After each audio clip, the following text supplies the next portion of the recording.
For once, the Vuelta de España starts abroad.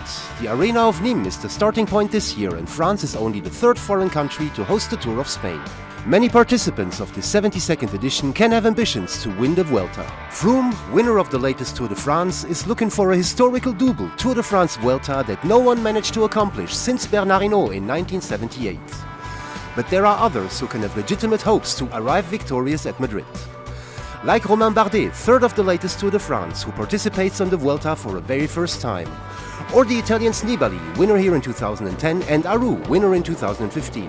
Not to forget Alberto Contador, for whom this is the last Grand Tour.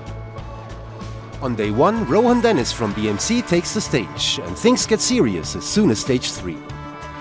On the way to Andorra, the favorites arrive together. Vincenzo Nibali passes the line first, but it's Chris Froome who already takes the red leader's jersey. The sprinters don't have many opportunities to shine on this Vuelta. The aid of Marcel Kittel on the Tour de France, Matteo Trentin from Team Quickstep has come to Spain with ambitions, and he won't be disappointed.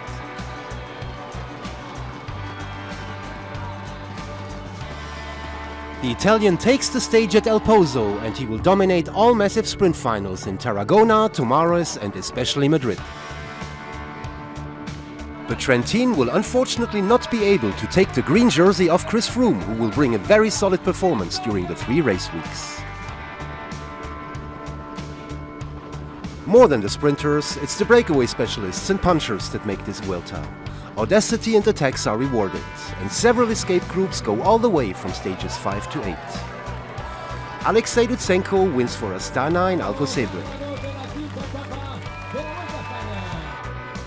Tomasz Marcinski takes a hilly stage at Sagunto the next day.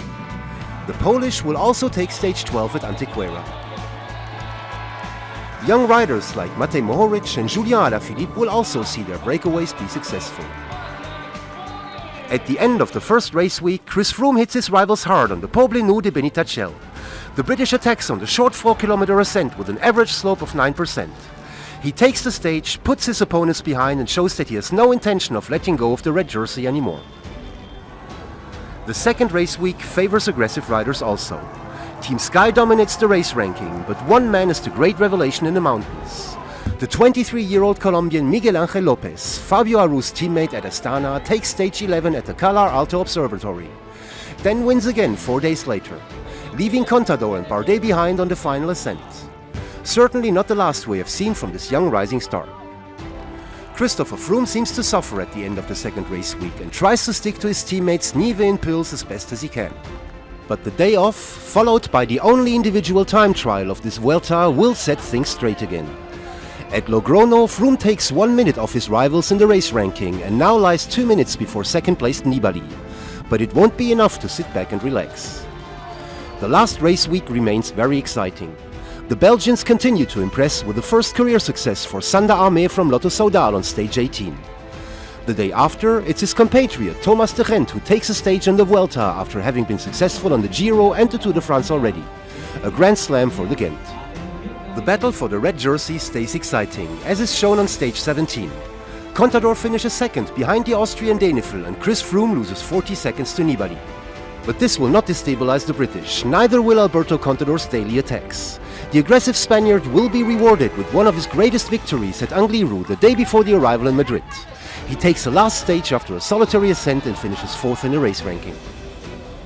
Meanwhile, Wout Poels escorts Chris Froome to a legendary first success on the Vuelta.